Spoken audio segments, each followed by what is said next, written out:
So this is World History Day 2. This is part B. As you're taking your notes, you've written down that paleo means ancient and lithic means stone. So putting Paleolithic together, it refers to the ancient Stone Age. Neo means new. Neolithic, putting that together with stone, in history is referring to New Stone Age. And what's new about it is new tools that helped farm on a larger scale.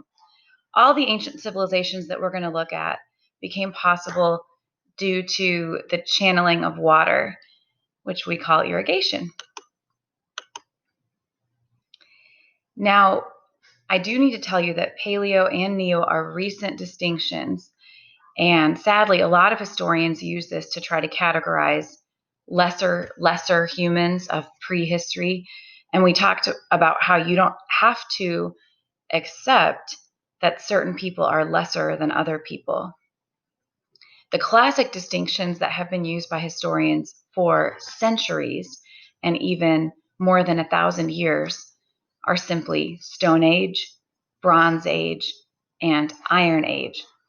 And this is when they're doing excavations and they find out what the majority of the tools that people were using were made out of, whether stone, bronze, or iron. And they each have their strengths and weaknesses, but of course, bronze and iron can do things that stone can't.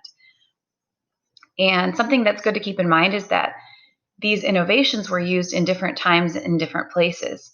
So perhaps India was working with bronze before the British Isles were when they do excavations in these different places. Now, our path in history from the Tower of Babel, we're going to first visit Mesopotamia, which is where Babel is located. And today that would be modern day Iraq. And number 2, after Mesopotamia, we're going to journey to a place where Abraham and Sarah visited, Egypt. Abraham is sort of our tour guide because he was born in Mesopotamia. That's where his people came from. But he traveled all around. And number 3, next we'll go to India and look at some ancient sites there. And after India, we'll journey to the mysterious and inventive land of China. Really exciting places we have to go together. We will conclude this, we'll go back. We'll conclude this earliest lecture by looking at these awesome cave paintings found in France and a quote from Picasso.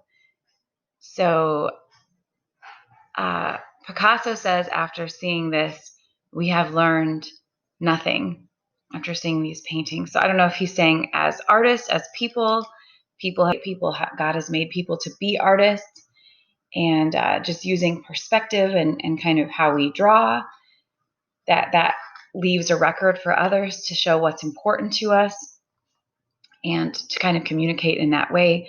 But I think that's a pretty interesting quote. So you can pause that and write that down if you want, or just enjoy looking at the cave paintings. Now, another vocabulary that we need to establish from the beginning is BCAD. What does BC mean? Yes, BC means before Christ. And what does AD mean? Some people trying to put it into English, they go like after death, like after Jesus died for us. What it really comes from is Latin with Anno Domini, which means in the year of our Lord. And AD is really from right around the birth or toddlerhood of Jesus. You may have read or heard about how when some of the monks were first going back and doing the records, that they may have gotten the years off slightly, but still it's basically before Christ. And then after Jesus, the incarnation, has entered our world, our space-time continuum, how he lived a human life, how he submitted even to death for us, and how death could not hold him. And he triumphantly rose. He is alive forever. And he is our sure and only path to God. Our sure and only path to heaven is the salvation that Jesus brings us. So BC AD, even people who try to deny